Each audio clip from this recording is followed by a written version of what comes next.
सत्य सनातन धर्म की जय। जय जय सीताराम। हरे कृष्णा। आज की तारीख 10 अगस्त 2023। भगवद गीता अध्याय 2 श्लोक संख्या 19। य एनं वेति हन्तारं यश्चैनं मन्यते हतम् उभौ तौ न विजानीतो नायं हन्ति न हन्यते। जो इस जीवात्मा को मारने वाला समझता है तथा जो इसे मरा हुआ समझता है वे दोनों ही अज्ञानी हैं, क्योंकि आत्मा न तो मारता है और न मारा जाता है।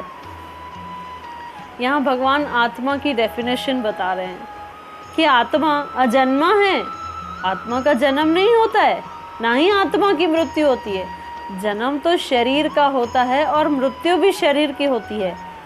और इस आत्मा को ना कोई मार सकता है और ना आत्मा मर सकती है।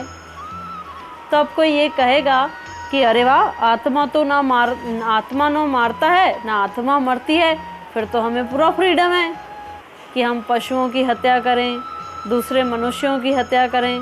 और फिर जब केस फाइल होगा तो कोर्ट में भगवद गीता का ये श्लोक दिखा देंगे कि देखो, इसमें तो लिखा है, भगवान श्री कृष्ण कह रहे हैं कि आत्मा ना मार सकती है, और ये तो सामने आत्मा थी, वो तो मरती ही नहीं है, तो कैसे केस फाइल हुआ। लेकिन ऐसा नहीं है। क्यों? क्योंकि जो आत्मा इस शरीर को धारण करके अपनी जर्नी कर रही है, तो उसे तो आपने डिस्टर्ब किया ना। पशुओं को मारना भी एक अपराध है। क्यों? क्योंकि उनके अंदर भी आत्मा है। और जैसे हम एक उदाहरण के साथ समझाएं कि रोड पे कोई कार चल रही है, उसमें कोई पैसेंजर बैठा है, तो मान लो उस पैसेंजर को भले कुछ नहीं हुआ, आपने उसकी गाड़ी को ज़ोर से ठोक दिया और उस पैसेंजर को कुछ नहीं हुआ, लेकिन उसकी गाड़ी को बड़ा नुकसान हुआ, तभी भी जुर्माना भरना पड़ेगा, तभी भी दंड भोगना पड़ेगा। क्यों? क्योंकि उसकी गाड़ी को तो आपने डैमेज किया ना। तो ऐसे ही ये गाड़ी है, ये शरीर रूपी गाड़ी है, इसमें आत्मा पैसेंजर है, और हम कोई आत्मा अपनी जर्नी कर रहा है और उसको अगर उसका मर्डर करके हम उसकी जर्नी को डिस्टर्ब करते हैं तो उसका अवश्य दंड मिलेगा। और दूसरी बात, अब कई लोग कहते हैं कि भगवान ने भी तो अर्जुन से कहा था ना, युद्ध करो, मारो मारो। तो वहाँ तो वो धर्म युद्ध था, धर्म और अधर्म के बीच का युद्ध था। जैसे हम एक बहुत ही अच्छे एग्जाम्पल से आपको समझाएं। देश की सीमाओं पर कौन होते हैं? सोल्जर्स होते हैं, आर्मी होती है। तो मान लो कोई युद्ध चल रहा है और कई लोग तो उसमें शहीद हो जाते हैं, लेकिन कई लोग जिंदा रहते हैं आखिरी तक, जब तक युद्ध ख़त्म नहीं होता। फिर उन्हें परमवीर चक्र अवार्ड मिलता है, बहुत सारे ब्रेवरी अवार्ड्स मिलते हैं कि उन्होंने इतना अच्छे से युद्ध लड़ा और हमारा देश जीत गया। तो उन्होंने क्या किया? उन्होंने बाकी सबकी रक्षा करने के लिए, जो देशवासी है उनकी रक्षा करने के लिए, देश की रक्षा के लिए जो हायर अथॉरिटीज़ ने उन्होंने अपॉइंट किया है इन आर्मी ऑफिसर्स को, तो उन हायर अथॉरिटीज़ के अंडर ये युद्ध करते हैं। तो वो दंड तो नहीं हो सकता। क्यों? क्योंकि किसी की रक्षा के लिए किया जा रहा था। लेकिन उसके बाद मान लो 6 महीना युद्ध चला है, उसके बाद वो आर्मी ऑफिसर वापस आएंगे कि चलो अब 6 महीना तुम इतना युद्ध किए हो, थक गए होंगे, जाके अच्छे से 6 महीना छुट्टी मना के आओ, बढ़िया। तो अब आया घर पे और बढ़िया छुट्टी मना रहे, लेकिन अपने घर में रहते हुए पड़ोसी से उसकी मारपीट हो गई, उसे आया गुस्सा, उसने उठाई बंदूक और उड़ा दिया। तो अभी भी क्या गवर्नमेंट यही बोलेगी कि ये तो आर्मी ऑफिसर है, ये किसी को भी मार सकता है?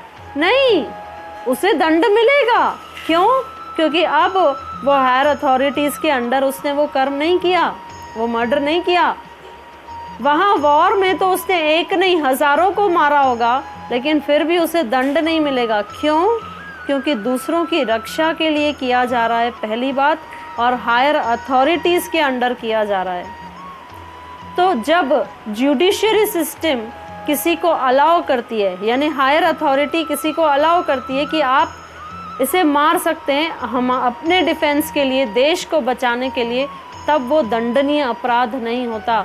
तो अर्जुन के सामने तो स्वयं पूरे ब्रह्मांड के मालिक कृष्ण खड़े थे, सबसे हाईएस्ट सुप्रीम अथॉरिटी भगवान श्री कृष्ण खड़े हैं और वे कह रहे हैं कि तुम इन सबको मारो। तो वो कैसे अपराध हुआ? वो भी तो किसी की रक्षा के लिए किया जा रहा था ना।